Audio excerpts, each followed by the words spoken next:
Family namin, 3 kami magkakapatid. Ako po yung pinakabunso. Karoon kami ng bahay sa squatter area. Itong kwarto ko po na dati. Dito po ako nakakaiga, natutulog. Dito talaga ako lumaki. Nakatira kami yung buong pamilya namin. Na dati, ito'y daanan ng tubig. Pag umuulan, magkakaroon kami ng libreng swimming pool kasi lumalaki yung tubig dito. At ngayon ay siyempre natambakan na ng mga lupa at nagbago na, pero memorable masyado to kasi dito ako panganak at dito rin ako lumaki. Nakamalay na ako sa buhay ko, doon ko karoon ng mga pangarap na balang araw magkaroon kami ng bahay na maganda, na buhay na maganda. Dahil po yung buhay talaga namin napakahirap noon. Kasi nga, yung trabaho ng papa ko, family driver ng isang consular. Nakuha sa dahil sa kabaitan din ng papa ko. Kaya nakapagtrabaho siya sa city government, driver lang din. So yung mama ko naman din, siya naman yung nagpapatakbo ng karinderya. Yun din yung kinukunan ng extra income nila para makapag-aral kami magkakapatid. At nabubuhay kami sa 5-6 yung pautang. Hindi ako nakapagtapos kasi nga nabaon kami sa utang. Tinakripisyo ko yung pag-aaral ko dahil para sa kapatid ko. Kaya naghanap ako ng paraan na para makatulong sa parents ko. Dahil sa hirap na naranasan ko po. Yun yung naging lakas ko na para magbuo ng pangarap na balang araw malalampasan ko lahat ng problema namin. Malalampasan ko yung kahirapan namin. Naghanap ako ng mga oportunidad para mahihaon sa kahirapan yung family namin.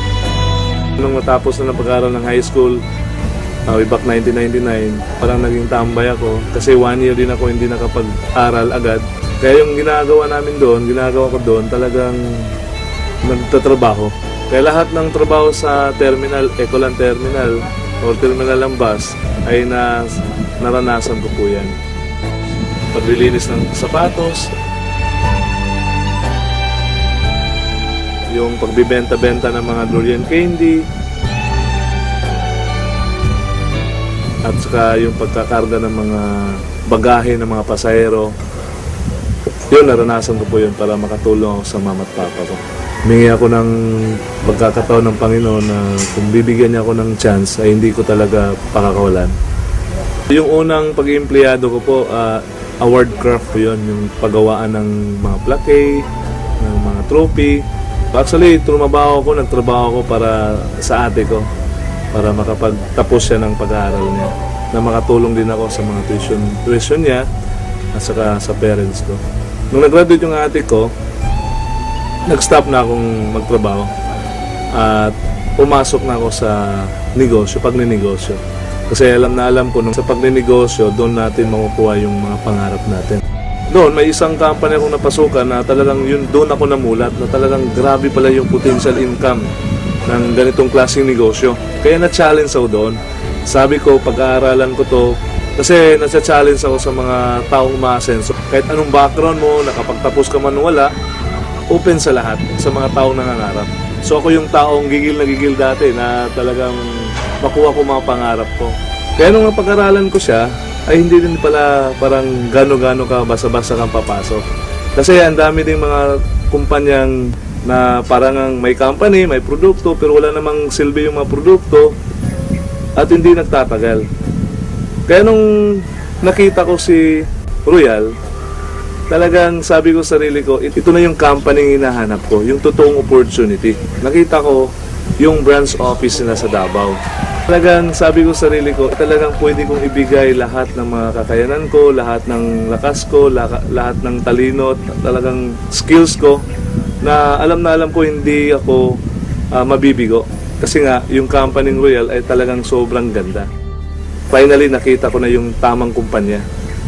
Kasi meron din akong mga napasukan talagang nabibigo ako. Kasi nga, kumikita ka ng maganda, malaki, pero hindi nagtatagal. Kaya nung nakita ko yung Royal, sabi ko, iba talaga yung Royal. Sabi ko nga, kung mahanap ko lang yung totoong opportunity ng company, talagang gagawin ko lahat ng mga kaya ko. At hindi naman ako nabigo. Halos lahat ng mga pangarap ko na ibigay ng Royal. Before ako nag-Royal, muntik na talaga nawala yung bahay ko na ito. Kasi nga, yung previous company ko kumita pero hindi tumagal.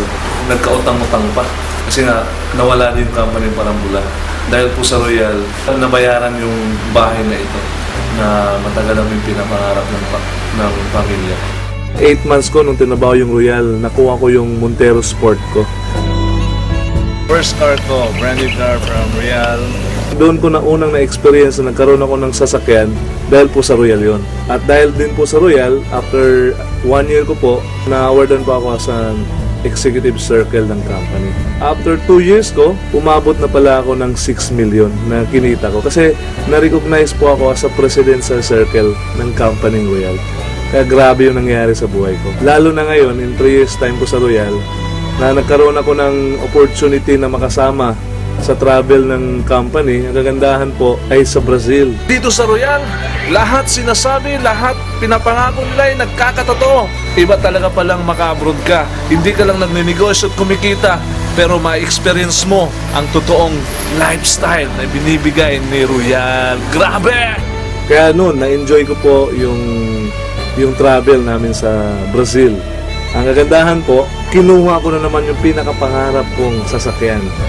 Sabi ko sa sarili ko dati, nung dati kong company, mabibili ko na yung Hummer ko. Kasi kumikita ko ng malaki, hindi tumagal. Bumagsak. Kaya parang nasaktan ako doon. Dahil sa Royal po, na-inlove ako ulit. At dahil po sa Royal, yung pinapangarap ko ay talagang nagkakatotoo lang. Ito na nga ho, yung Hummer or H2 ko po. Kasi sa Davao, hindi ka basta-basta magka-hammer dito. Yung mga nagka-hammer dito, yung mga may-ari ng mga mall, may-ari ng mga hotel, yung mga may-ari talaga na talagang kilala sa negosyo dito sa Davao. Ang malupit doon, isa sa may-ari ng hammer ay royalista. Dito pong bahay na ito, actually ito yung pangarap ng mama ko. Dahil single pa naman po ako, wala akong ibang pinapangarap kundi pasayahin at paligayahin yung mga magulang ko. Ang dami ko pang pangarap sa kanila. Sabi ko nga sa papa ko na dapat na magretiro na siya. Ayaw ko nang magtrabaho siya. Alam ko kasi yung hirap na naranasan nila sa buhay. Sa hirap ng naranasan nila at hirap ng nadaanan nila sa buhay nila, binuhay pa rin nila kami nung mga bata pa kami. Kaya ngayon, nung ako nang nasa kalagayan ko, ay gustong-gusto ko naman makabawi sa kanila.